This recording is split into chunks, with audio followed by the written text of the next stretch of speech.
Well, Jeff, thank you so much for helping my project. Absolutely. Could you say a little about yourself?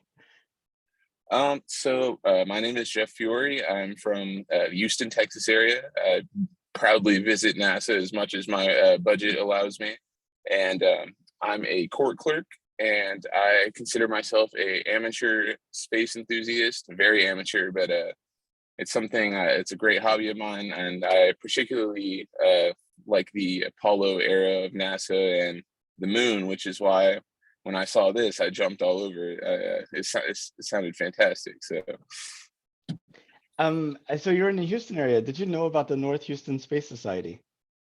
I did not. I've been looking for some like-minded people to geek out with, and as much as my friends are supportive, they can only listen to me talk about this stuff for about 5 minutes before they want to change the subject. So Oh, well, you should come. We have monthly meetings. We have guest speakers from industry, academia, from NASA, and we meet at least once a month. And sometimes we go on tours of places like NanoRacks and working on going to, um, try to plan a tour over to University of Texas in El Paso, see their Center for Space and maybe Blue Origin and Virgin Galactic as well. So I will send you an email after this. I'm incredibly interested in that. So I would love to talk to you more about that.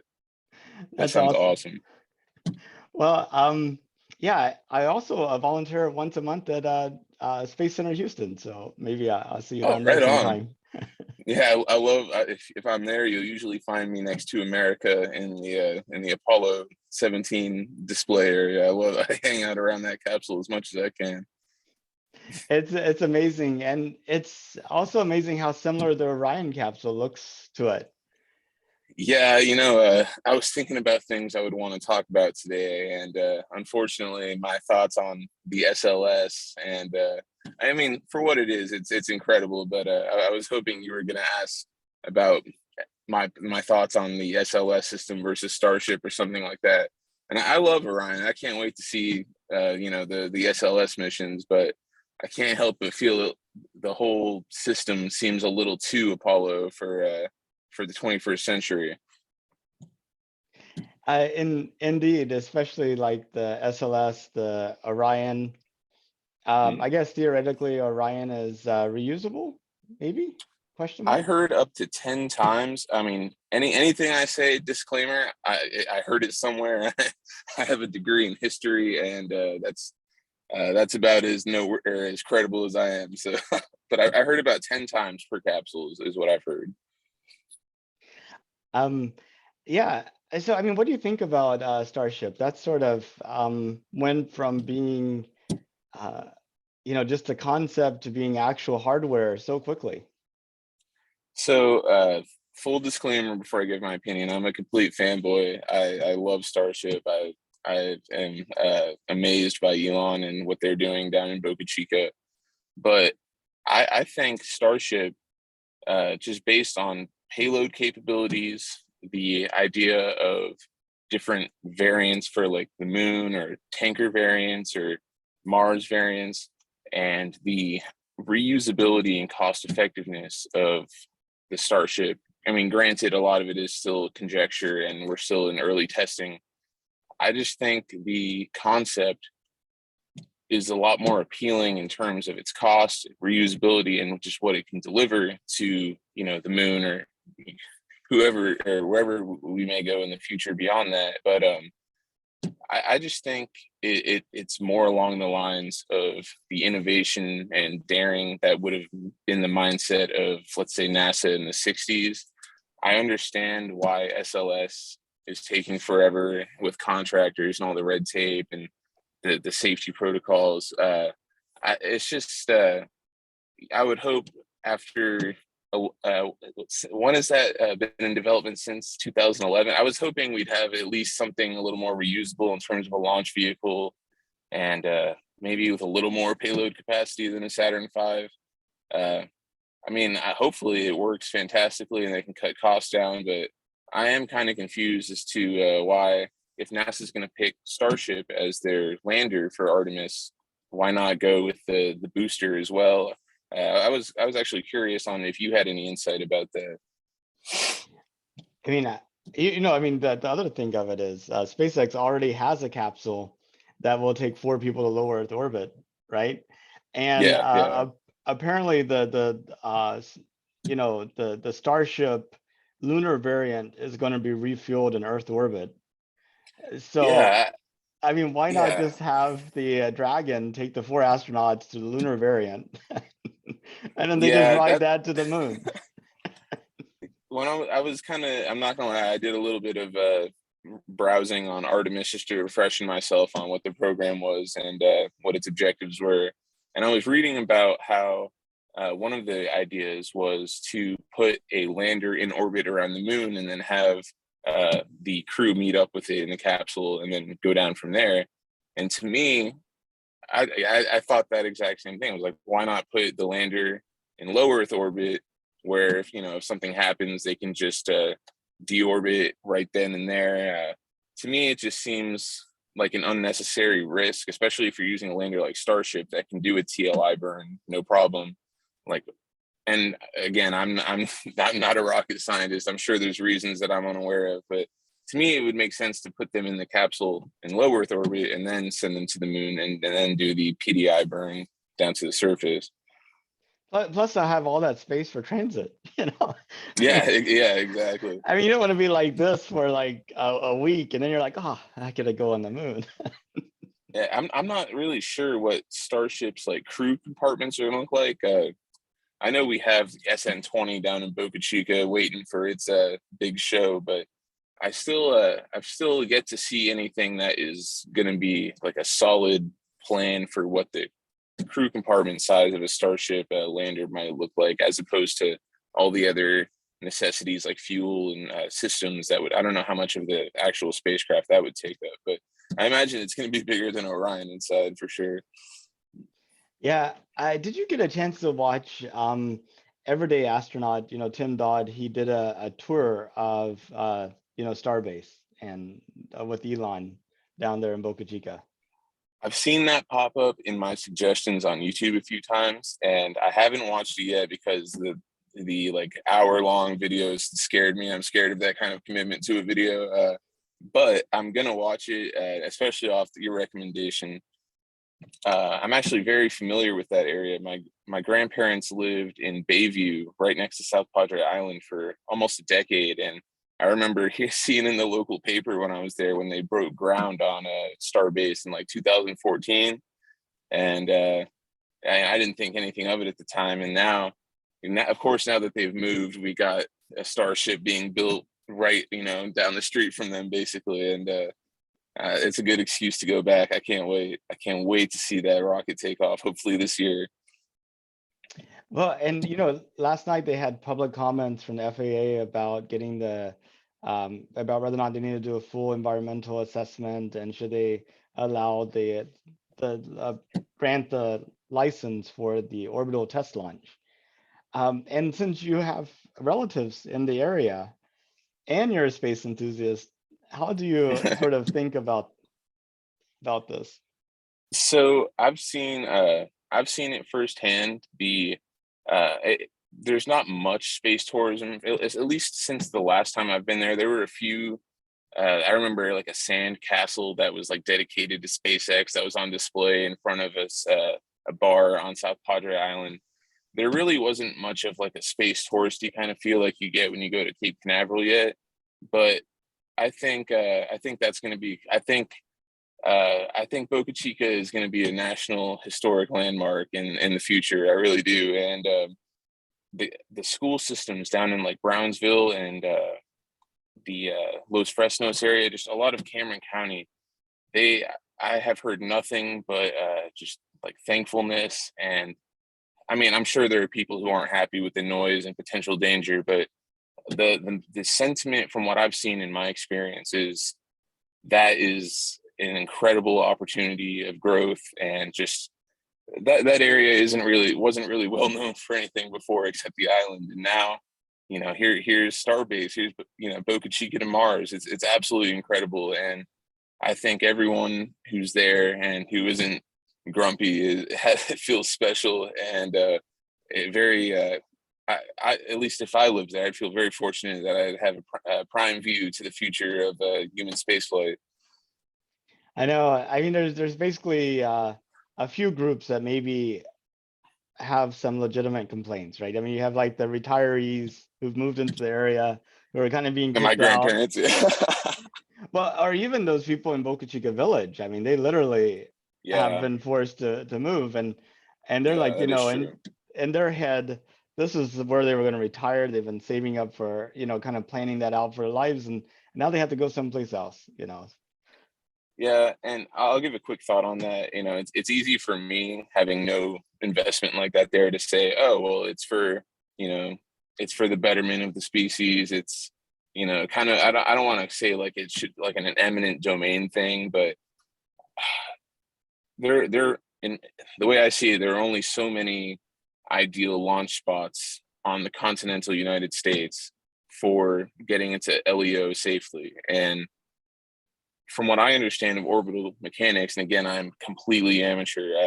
The closer you are to the equator, the less escape velocity or the less energy you need to expend to reach escape velocity. So Boca Chica's got that up on Cape Canaveral already, from what I understand. And I think while there are people who are gonna or who are upset or will be upset by future developments, I'd like to think that in the long run they will either be happy with it or compensated, or the benefits of Starbase and what it will produce will outweigh the harm it causes. And I definitely think that's worth noting and worth acknowledging because, yeah, who knows what could happen. He's blowing stuff up there all the time, and I'm sure it gets loud. So And, I mean, this is not a new problem, right? I mean, yeah, every time you go and build a freeway, uh, somebody is going to lose something that they thought they would keep. And, yeah, every time that you put a pipeline down or build a shopping mall or a business park, or, a port or, I mean, so it's not like this is a novel problem, it's like, yeah, yeah. I think everything worth doing. This might probably is an astronaut quote. I don't know. Everything worth doing has inherent risk, and I think for in terms of premium launch sites that were either uninhabited or just still available in the country, I think honestly Boca Chica is one of the best options that was available, at least in terms of if something happens with the vehicle while it's going through Max Q or whatever, it land over the Gulf. Or yeah, I wonder if they've ever factored in if something happens to a launch vehicle right as its arc of its trajectory would put it right on Florida. That'd be kind of ironic. I hope that never happens, but I wonder if that's something they've ever factored in there, if they have some kind of countermeasures to prevent that. our Cuba, Oh yeah, yeah, that wouldn't be good either. No, preferably in the water if anything's going to go wrong at all. Hopefully, with the what booster serial number is this 8 that's going to be going up in hopefully this year down there, Oh, I'm not sure. booster 8. There's so many. You really have to pay attention literally multiple times a day in order to stay on track. I try to, but I'd be lying if I said I didn't get distracted. I'm a little rusty, but I'd like to think I know enough to where I could provide information to my friends and stuff, and be a source of knowledge for them on this. Apparently, I think it was back in like the 60s or 70s. I think it was the 60s. We actually launched something in polar orbit from Florida, and it failed, and it actually landed in Cuba and killed a cow. I never knew that. I do not even want to know what that poor cow must look like if it hit something coming out of an orbit trajectory. That must have not been a good day for that poor cow. Yeah, luckily it was And cow, not people, but yeah, agreed. But you mentioned a polar orbit. Isn't that what they're wanting to do with Artemis, or at least put with Artemis 3? Aren't they wanting to put people on the south pole of the moon? yeah, on the south pole of the moon. I mean, it would it would still be launching, towards the east on Earth. It's just Yeah, whenever they yeah, did that TLI burn, I think the gateway is going to be in a near rectilinear or halo orbit, which I'm not exactly sure what that means, but apparently that is kind of similar to a polar orbit. Um, uh, yeah, but yeah, they're planning to land on the south pole of the moon. That is true. Now, I have my opinion, but I'm curious as yours. Do you think Artemis 3 will have a crew on the lunar surface by 2024 as NASA's currently planning?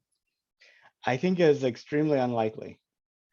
I unfortunately have the same opinion, and I blame the spacesuits. Honestly, the new XEMUs. From what I've looked into, I think that's going to be a big delaying factor. Ironically, with at least the landing or the crewed landings. SLS, I know, I think currently is stacked up to the Orion adapter module, and the rocket seems like it's ready to go. Artemis 1 and 2 hopefully will go on time, but with the XEMUs, still in development, and who who actually, I mean, I know if anyone can deliver, it'll be Elon, but who knows if a Starship lander will be proven, developed, and ready by NASA standards to pull off a lunar landing in 3 years. I mean, hopefully we rise to it like the Apollo program did, and before the decade is out, let's make 2024 our 1969, our 1970. That would be incredible to see it happen, but I I think delays like that shouldn't be something that to the average person when they see that and then they see, oh, it got delayed, they will probably, I would like to think they won't just think, oh, what are they doing? They're wasting the government's money. This is never going to happen. I just think if people took a little bit of time out of their days to understand why, like, it's so slow, why it's taking so long, because of all the factors and safety risk involved, and even the planning. Like, I, I think I think people would appreciate more why it's taken a while. I mean, I know that public interest and funding thing has been a big issue in terms of the long term answer why we haven't been back. But now that we want to go back, it's in progress, and I'll sit patiently. But I wouldn't be upset if Elon was the first person back since Gene Cernan and not NASA astronaut personally, or not Elon, but a SpaceX crew. I At this point, I am just as enthused about the private sector as I am NASA. So, Yeah, have you heard of the Dura Moon project? is this the guy who wants to take the Starship from Japan on a kind of like an Apollo 8 era or a similar mission and take artists just around the moon and have them generate art, and hopefully it'll inspire people back here? I think that is absolutely beautiful and incredible sentiment. That to me is a very benevolent way use of a lot of money, and I hopefully Elon will be able to get at least a space ready Starship. I think he was aiming for what, 2023 for Dear Moon. That's right. I would love to see that happen. That would be absolutely incredible. I think that would really, I think William Shatner kind of, that really was like one of the first big tidbits of this new space era for the public. I think Dear Moon would be a major headline and would really grab everyone's. I think seeing images of people in the vicinity of the moon again for the first time in 49 years, I think it'd really rekindle something that has been lost for almost that long too, in the public's mind at least. And that's what I want to see. Is I want to see people excited about it, because if you know about it and you know what we're going to do, it's incredible. But I've just found a lot of people, they've been hearing it, like especially in my generation. I've been hearing about SLS since I was a senior in high school. I kind of forgot about it, but since I've started researching and stuff, I was like, whoa, we really are on the cusp of something incredible in the next few years, between that Artemis, or that, and SpaceX and Blue Origin and their plans for a new Glenn, and eventually I've heard there's going to be a new Armstrong. It's going to be incredible to watch. It really is. You were mentioning before we started recording about how you talk to people about space, Hmm. and you mentioned if my experience is anything like yours, nobody knows about it. Well, I so here's a good example I have. Like when I went to I went to the Kennedy's, or not Kennedy, the Johnson Space Center, the visitors complex, and I took my buddy to see Saturn V.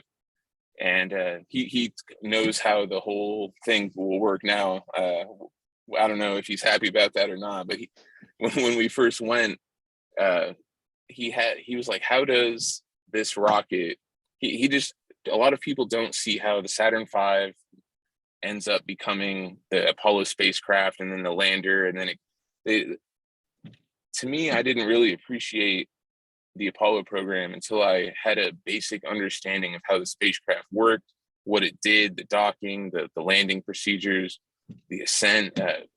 I've been playing a simulator actually, and I can almost get a Saturn V into orbit off just memory using the simulator is incredible. Every switch in the command module is operable, and I've gotten in orbit I think twice, but I've been studying these checklists for like 300 hours, and it's really incredible. And I think just having a little bit more education on how these things worked, and just seeing them in person, like seeing the Saturn V in person will never not be incredible to me. Like even on its side, it's just mind-boggling. And I think if people just were exposed to a little bit more of that and kind of had a little bit better understanding of how this worked, one, I think it would make people kind of come Socratically to the realization that, wow, it actually does make sense how we got there. It's off, physics from, like 500 years ago. And I think for me, at least, it just made me very hopeful and proud of like that we were able to achieve that, especially in the context of when it happened with, 1968, Vietnam, Robert Kennedy, MLK. Like there was a lot for people to be unhappy about in America, just like there is now. And I really hope that just like then, the Apollo program unified a lot of Americans and people around the world. I mean, you've seen the pictures of Apollo Soyuz, them shaking hands and stuff. I would love to see that kind of single-mindedness, and that just us all, instead of looking at each other angrily, looking up to the future. That to me is what I would love to see, and what I hope to see in our lifetimes. Heck, hopefully in my early 30s. And I think a lot of people would get a lot more optimistic about the future when they start seeing this stuff actually happen. Yeah, I definitely agree with you. Yeah, I mean, there's like the train of thought of, well, if you go to the moon, you could do anything. And then, there's that other train of thought that if you can't even get to the moon, like. Yeah, and I have really good friends who are more educated than me about this, and then I have just as good of friends who don't even think Aldrin and Armstrong, or I guess any of the other crews, landed there at all. And it's a weird dichotomy, and I try not to bash anyone about it. I just try and show them what I've learned and help them come to their own conclusions. But I don't know. I'm curious to see if we get some nice 4K footage of a EVA on the moon, how that one's going to be CGI, or look, it's from the Terminator, or it's from Transformers from 2012. You could, that's not real footage. I just hope that people will start having faith that we are capable of these things, and instead of doubting it, just do the research, see for yourself, and maybe have a little more faith in what we as a species are. And I don't even want to say as a country anymore, because all of these future endeavors really are going to be international projects. And I think that's incredible, because you're multiplying the funding available and who you're able to appeal to. As much as I love those flags on the moon, I'd like to see something a little more inclusive for the entire planet put up there next time. Just something everyone can get involved in, because this is something for all mankind. And even if you don't believe that we're going there, I'd like to think it's for them too. I get long-winded, man. I'm sorry. No worries. If it was safe and affordable, would you go to space? Hold on. I think you were lagging there for a second, buddy. Can you hear me again? I can hear you. Okay, go ahead. I'm sorry.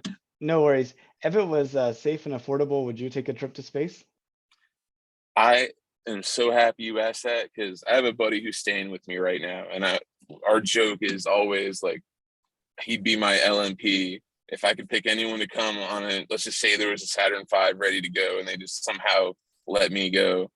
I would absolutely be on that thing in a heartbeat. And I mean, I know it's risky, and I'm not going to act like I wouldn't be scared. I'm not trying to be tough or anything. I just, to me, that it's a risk reward thing, and for what I feel like I would experience, I would absolutely go. I would absolutely love to. So it sounds like you go as far as the moon. I'd be. I am very interested to see. I heard Elon make a comment about after Mars establishing bases potentially on the moons of Saturn, Jupiter, and even as far out as Pluto. I heard him say, "I'm curious to see." I feel like we kind of hit a wall in terms of just covering distance with manned spaceflight. Um, the moon I think is a very good starting point because it's right there. It's only what 3 days away. No big deal, just a trip, and you're instantly free of atmospheric constraints for a launch. You have 1/6 of the gravity to work with.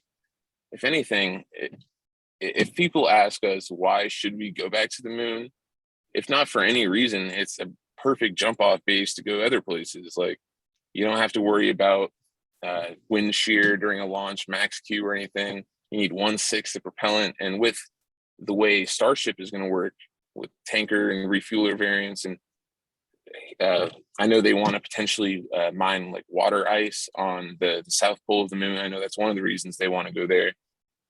I'm seeing the potential based off what I know for actual like effective deep man travel deeper into the solar system.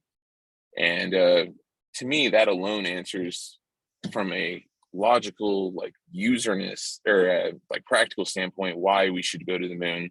But then Dear Moon answers the other side of that to me of why we should go back as well. I mean, it's the moon.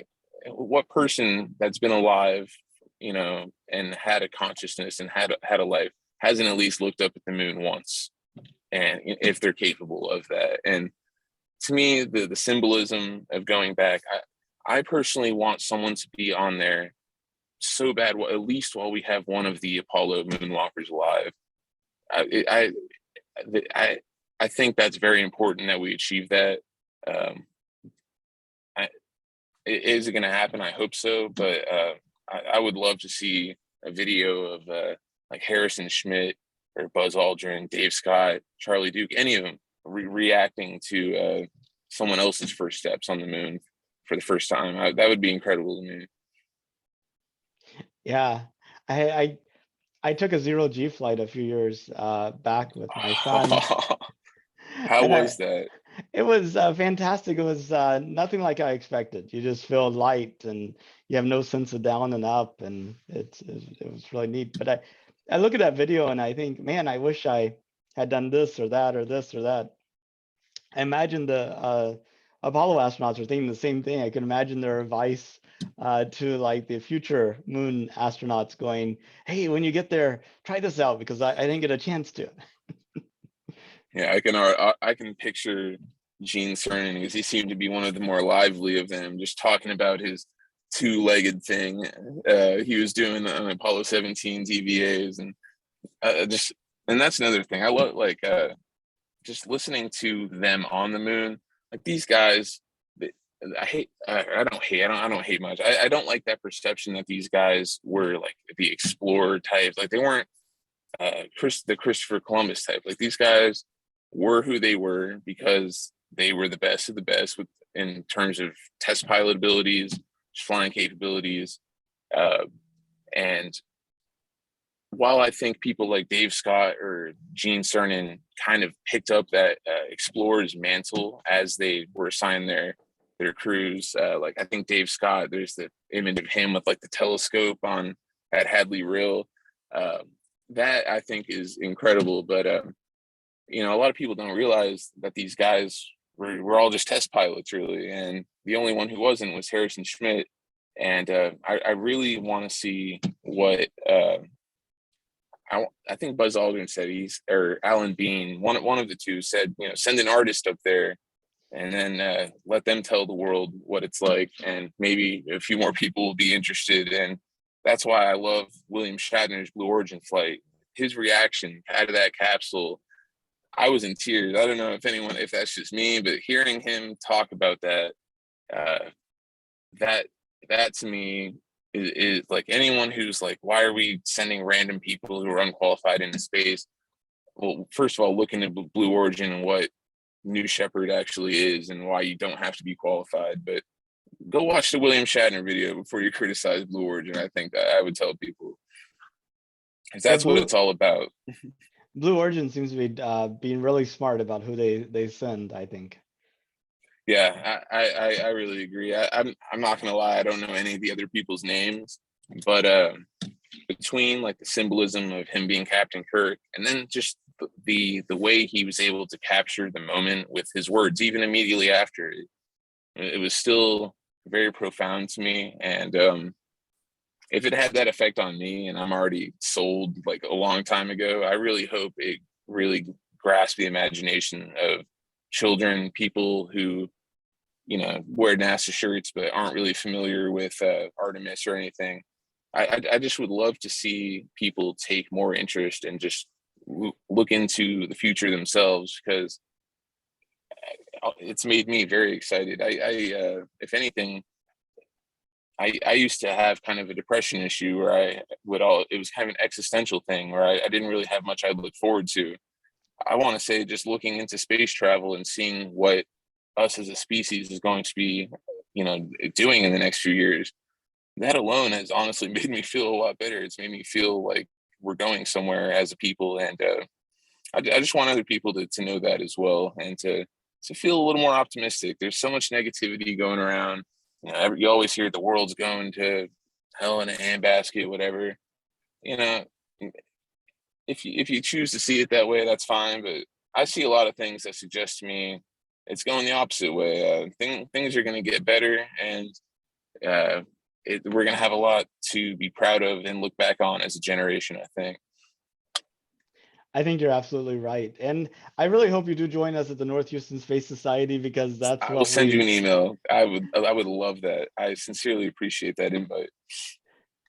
Well, Jeff, I really appreciate your time. Is there anything else that you wanted to talk about, or any questions you had for me?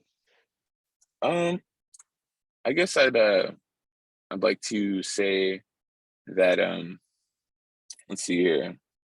Oh man, being put on the spot like that. I know I'll have something incredible. No. You're good.